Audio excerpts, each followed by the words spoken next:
Hi all welcome back to Sushmita Naveen YouTube channel. ಎಲ್ಲರೂ ಹೇಗಿದ್ದೀರಾ? Hope ಚೆನ್ನಾಗಿದ್ದೀರಾ ಅಂತ ಭಾವಿಸ್ತಾ ಈ ವಿಡಿಯೋನ ಸ್ಟಾರ್ಟ್ ಮಾಡ್ತಾ ಇದ್ದೀನಿ.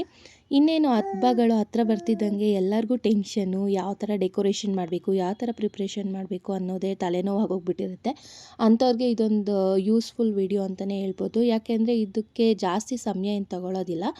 ಜಸ್ಟ್ ಹಾರ್ಡ್ಲಿ ಒಂದು 20 to 30 ಮಿನಿಟ್ಸ್ ಆದರೆ ಸಾಕು. ಈ ಒಂದು ಡೆಕೋರೇಷನ್ನ ಆರಾಮಾಗಿ ನಾವು ಮನೆಯಲ್ಲೇ ಮಾಡ್ಕೋಬೋದು.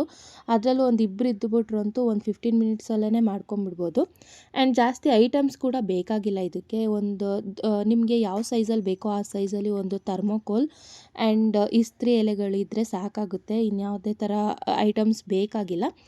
ಇನ್ನು ಅದನ್ನು ಕಟ್ ಮಾಡ್ಕೊಳ್ಳೋದಕ್ಕೆ ಸೀಸರ್ ಅಥವಾ ಚಾಕು ಯಾವುದಾದ್ರೂ ಬಳಸ್ಕೊಬೋದು. ಇನ್ನು ಅದನ್ನು ಪ್ಯಾಚ್ ಮಾಡೋದಕ್ಕೋಸ್ಕರ ನಾನು ಡಬಲ್ ಟೇಪ್ ಗಮ್ ತೊಗೊಂಡಿದ್ದೀನಿ.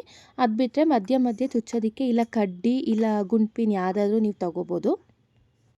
ಫಸ್ಟು ನೀವು ಒಂದು ರೌಂಡ್ ಶೇಪಲ್ಲಿರೋ ಯಾವುದಾದ್ರೂ ಒಂದು ತಟ್ಟೆ ಅಥವಾ ಇಲ್ಲ ಪ್ಲೇಟ್ ಯಾವುದಾದ್ರೂ ಒಂದು ತೊಗೊಂಡು ಈ ಥರ ಒಂದು 5-6 ಎಲೆನ ಒಟ್ಟಿಗೆ ಜೋಡಿಸ್ಕೊಂಡು ಈ ಥರ ಕಟ್ ಮಾಡ್ಕೋಬೇಕು. ಈಗ ನಾನು ವೀಡಿಯೋದಲ್ಲಿ ತೋರಿಸ್ತಾ ಇದ್ದೀನಲ್ಲ, ಈ ರೀತಿ ನೀಟಾಗಿ ರೌಂಡ್ ಶೇಪಲ್ಲೇ ಕಟ್ ಮಾಡ್ಕೋಬೇಕು.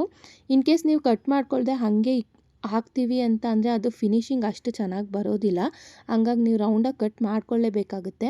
ನೀಟಾಗಿ ಕಟ್ ಮಾಡ್ಕೊಳ್ಳಿ. ಸ್ವಲ್ಪ ಟೈಮ್ ಆದರೂ ಪರವಾಗಿಲ್ಲ, ಸ್ವಲ್ಪ ನೀಟಾಗಿ ಕಟ್ ಮಾಡ್ಕೊಳ್ಳಿ. ಆ ಕಡೆ ಈ ಕಡೆ ಸೈಡೆಲ್ಲೋ ಆಚೆ ಈಚೆ ಹೋಗ್ದಂಗೆ. ವಿಡಿಯೋ ಫಾಸ್ಟ್ ಆಯಿತು ಅಂತ ಅಂದ್ಕೊಬೇಡಿ. ಇದು ಕಟ್ ಮಾಡೋದನ್ನ ಅಷ್ಟೇ ನಾನು ಫಾಸ್ಟ್ ಮಾಡಿದ್ದೀನಿ. ಯಾಕೆಂದರೆ ವಿಡಿಯೋ ತುಂಬ ಲಾಂಗ್ ಆಗುತ್ತೆ ಅಂತ ಹೇಳಿ ಅಷ್ಟೇ. ಇನ್ನು ಅದನ್ನೆಲ್ಲ ಕಟ್ ಮಾಡ್ಕೊಂಡು ಆದಮೇಲೆ ಈ ಥರ ಒಂದೊಂದೇ ಸಿಂಗಲ್ ಎಲೆನ ತಗೊಂಡು ಇದು ಡಬಲ್ ಟೇಪ್ ಗಮ್ ಬರುತ್ತಲ್ಲ, ಅದನ್ನು ಚಿಕ್ಕ ಚಿಕ್ಕ ಪೀಸಾಗಿ ಮಾಡಿಕೊಂಡು ಒಂದು ಎಲೆಯಲ್ಲಿ ಒಂದು 5-6 ಕಡೆ ಆ ಥರ ಪ್ಯಾಚ್ ಮಾಡಿಕೊಂಡು ನೀಟಾಗಿ ಸ್ಟಿಕ್ ಮಾಡ್ಕೊಳ್ಳಿ.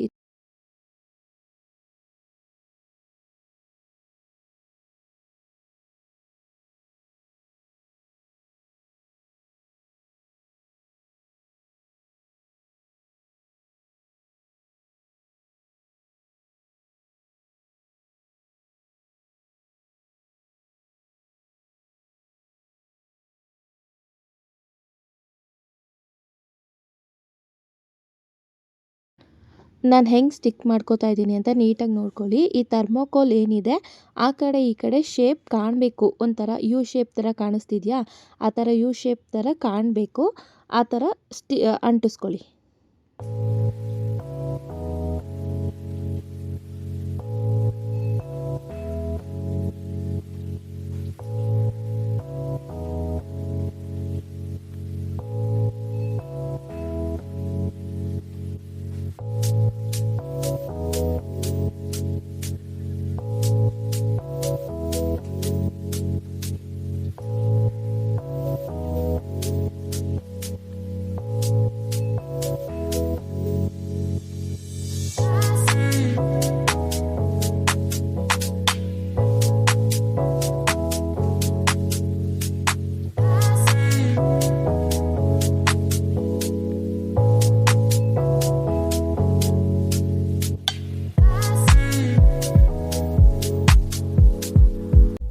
ನೋಡಿ, ಈ ಥರ ನೀಟಾಗಿ ಪ್ಯಾಚ್ ಮಾಡ್ಕೋಬೇಕು. ಎಲ್ಲೂ ಗ್ಯಾಪ್ ಕಾಣಬಾರ್ದು. ನೀಟಾಗಿ ಒನ್ ಬೈ ಒನ್ ಈ ಥರ ಅಂಟಿಸ್ಕೊಂಡ್ರೆ ಇನ್ನು ಚೆನ್ನಾಗಿ ಕಾಣುತ್ತೆ. ಎಲ್ಲ ಮುಗಿದ್ಮೇಲೆ ಈ ಥರ ಲಾಸ್ಟಲ್ಲಿ ಈ ಥರ ಸೈಡ್ ಎಡ್ಜಸ್ ಇರುತ್ತಲ್ಲ, ಅದನ್ನ ಒಂದು ಸೀಸರ್ ಹೆಲ್ಪ್ ತೊಗೊಂಡು ನೀಟಾಗಿ ಕಟ್ ಮಾಡ್ಕೋಬೇಕು. ಸ್ಟ್ರೈಟಾಗಿ ಕಟ್ ಮಾಡ್ಕೊಳ್ಳಿ. ಎಲ್ಲೂ ಆಚೆ ಈಚೆ ಹೋಗೋದೇನು ಬೇಡ. ಈ ಥರ ನೀಟಾಗಿ ಕಟ್ ಮಾಡ್ಕೋಬೇಕು. ಫಿನಿಶಿಂಗ್ ನೀಟಾಗಿ ಬರುತ್ತೆ.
ಸೊ ಫೈನಲಿ ಇದು ರೆಡಿ ಆಗಿದೆ. ಹೇಗೆ ಬಂದಿದೆ ಅಂತ ನೀವೇ ನೋಡಿ. ಫಿನಿಶಿಂಗ್ ಅಲ್ಲ, ಇದು ಒಂದು 3-4 ಡೇಸ್ ಮುಂಚೆನೇ ನೀವು ಇದನ್ನು ರೆಡಿ ಮಾಡಿ ಇಟ್ಕೊಂಡ್ರೆ ಹಬ್ಬದ ಹಿಂದಿನ ದಿನ ಬೇಕಾದ್ರೆ ನೀವು ಇದಕ್ಕೆ ಫ್ಲವರ್ ಡೆಕೋರೇಷನ್ ಕೂಡ ಮಾಡ್ಕೋಬೋದು. ಹೂ ಎಲ್ಲ ತೊಗೊಂಡು ಬಂದು ಪೋಣಿಸ್ಕೊಂಡು, ನಾನು ತಮ್ಮನೇಲಲ್ಲಿ ಹಾಕಿದ್ದೀನಲ್ಲ ಫೋಟೋ, ಅದೇ ಥರ ನೀವು ಹೂವಿನ ಡೆಕೋರೇಷನ್ ಕೂಡ ಮಾಡ್ಕೋಬೋದು. ಸೊ ಇದು ಫೈನಲ್ ಲುಕ್ ಈ ಥರ ಸೂಪರಾಗಿರುತ್ತೆ. ಎಲಿಗೆಂಟಾಗಿ ಚೆನ್ನಾಗಿ ಏನೋ ಒಂಥರ ಟ್ರೆಡಿಷ್ನಲ್ ಆಗಿ ಕಾಣುತ್ತೆ. ನೀವು ಇದು ವರಮಹಾಲಕ್ಷ್ಮಿ ಹಬ್ಬಕ್ಕೆ ಅಂತಲೇ ಏನಿಲ್ಲ, ನೀವು ಗಣೇಶ ಹಬ್ಬ ಕೂಡ ಮಾಡಿದ್ರೆ, ಗಣೇಶನ ಕೂರಿಸಿದ್ರೆ ಅದಕ್ಕೂ ಕೂಡ ಇದನ್ನು ಮಾಡ್ಕೋಬೋದು. ನೋಡಿ ಹೇಗೆ ಕಾಣಿಸ್ತಿದೆ. ಫೈನಲ್ ಲುಕ್ ಈ ಥರ ಬಂದಿದೆ. ಈ ವಿಡಿಯೋ ನಿಮಗೆ ಇಷ್ಟ ಆಗಿದ್ದರೆ ದಯವಿಟ್ಟು ನನ್ನ ಚಾನಲ್ನ ಸಬ್ಸ್ಕ್ರೈಬ್ ಮಾಡಿ, ಹಾಗೆ ಒಂದು ಲೈಕ್ ಕೊಡಿ. ಆ್ಯಂಡ್ ಹಬ್ಬಕ್ಕೆ ಈ ಡೆಕೋರೇಷನ್ನ ನೀವು ಟ್ರೈ ಮಾಡಿದರೆ ಕಾಮೆಂಟಲ್ಲಿ ನನಗೆ ತಿಳಿಸಿ ಹೇಗೆ ಬಂತು, ಹೇಗೆ ಕಾಣಿಸ್ತಿದೆ ಅಂತ ಹೇಳಿ. Thank you all. Bye. Love you. Take care.